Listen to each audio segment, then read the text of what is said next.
প্রিয় দর্শক, আসসালামু আলাইকুম। আমরা এখন রয়েছি বটিয়াঘাটা উপজেলার ১ নং জলমা ইউনিয়নের ৯ নং ওয়ার্ড পুটিমারি মধ্যপাড়া এলাকায়।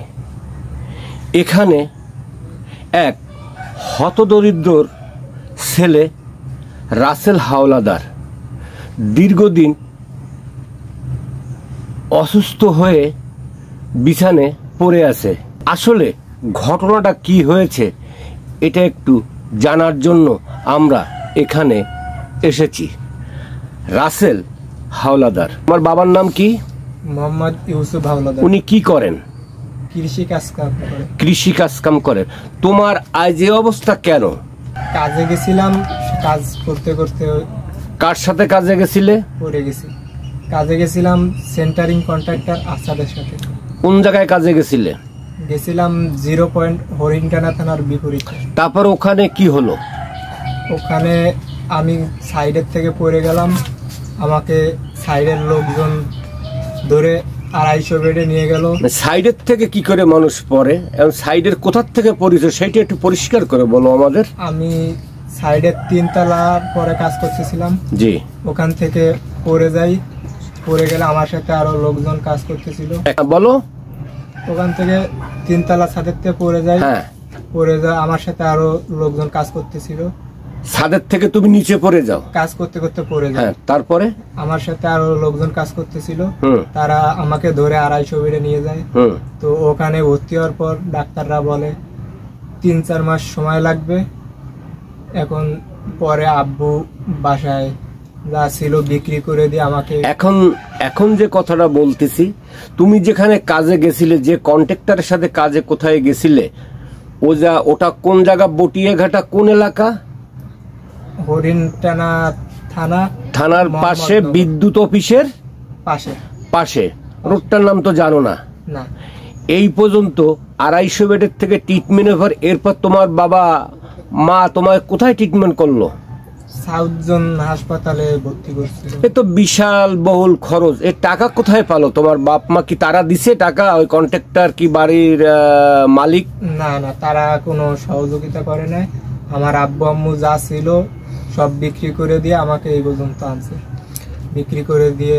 প্রিয় দর্শক, আপনারা দেখতে পাচ্ছেন রাসেল হাওলাদার, তার কি করুণ অবস্থা। গত কুরবানির 4 দিন আগে, অর্থাৎ 3 জুন, অসহায় এই পরিবারটির কৃষিকাজ দিনমজুর হিসাবে এলাকায় কর্মরত আছেন। বাবা অসহায় বিদায় ছেলে সন্তানরা, এইটুক ছেলে যার বয়স আনুমানিক 18 বছরের কিছুটা বেশি হতে পারে, লেখাপড়া রেখে কাজকামে যোগ দিয়ে বাপকে কিছু অর্থ সহযোগিতা করবে। আজ সে স্যানিটারি কন্ট্রাক্টর আসাদের সাথে তার কর্মস্থানে কাজে যায়। বেশ কয়েকদিন কাজ করার পরে আজ সে এই অবস্থা। আচ্ছা রাসেল, তুমি এখন তোমার শরীরের মধ্যে কি ভাব লাগতেছে? তুমি সব জায়গায় শক্তি, এই ট্রিটমেন্টের পরে সব শক্তি পাচ্ছ নাকি কি পাচ্ছ? আমাদের একটু পরিষ্কার করে বলো। আসলে আমার অপারেশন হয়েছে। অপারেশনটা হয়েছে কোথায়? মাজায়? মাজার উপরে, মেরুদণ্ডে। হ্যাঁ। আমার এই বুক সহ উপরের টুকে বল পাই। হ্যাঁ। আর এই নিচের টুকে আমি বল পাই না এবং নড়ে না। তা এখন তোমার ওঠা বসা খাওয়া দাওয়া কে তোমাকে করাচ্ছে? ফ্যামিলিতে যে আছে তারাই করে। আব্বু আম্মু তারাই থেকে করাচ্ছে। ভাই ভাবি এরা থেকেই করায়। আচ্ছা, আপনি তোর মা, আপনার কি নাম? আমার নাম আনোয়ারা। আপনার ছেলের কি অবস্থা একটু বলেন তো। আমার ছেলে তো আমার স্বামী অসহায়, তাই কাজে গেল। জি। সেই জায়গায় যে অঘটন ঘটছে, কিন্তু মালিকরা আমাকে কোনো সাহায্য করে নাই। মালিক কে? কন্ট্রাক্টর কি বাড়িওয়ালা নাকি? মানে যার সাথে গেছেন?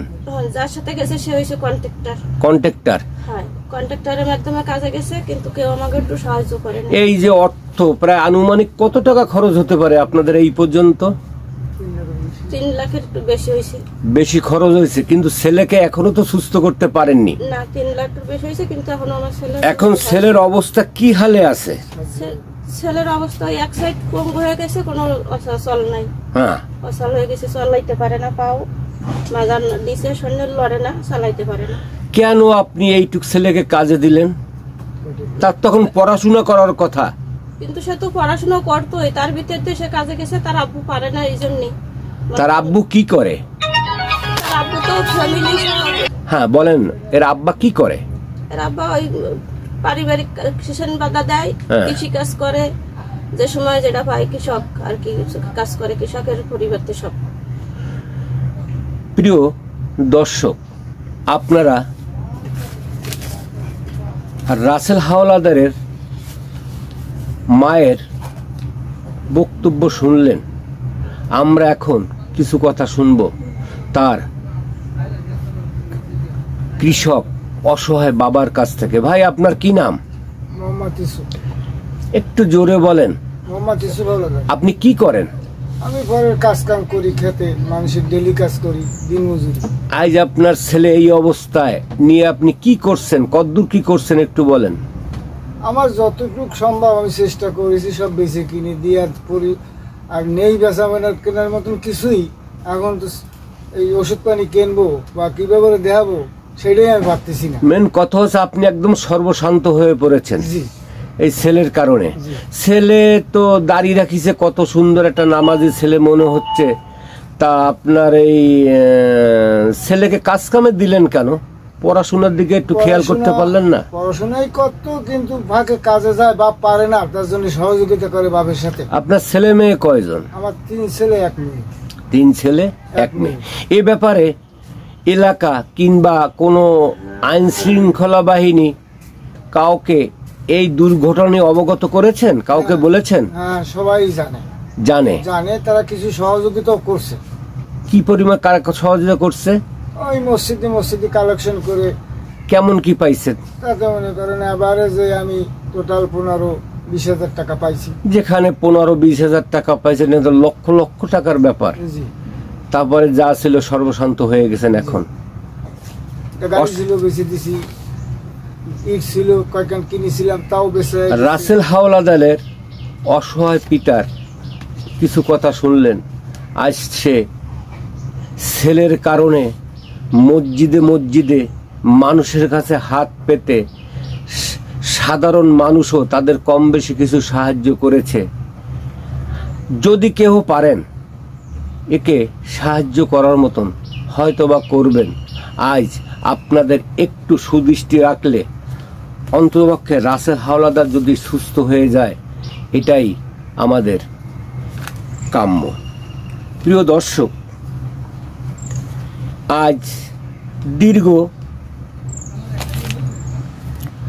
ভুগছে, কিন্তু যেখানে কর্মরত ছিল, যে কন্ট্রাক্টর তাকে নিয়ে কাজকাম করাতো, তারা হয়তো এই পর্যন্ত কোনো রকম সাহায্যের হাত বাড়ায় দেয়নি, যাতে করে এই রাসেল হাওলাদার সুস্থ করা যায়।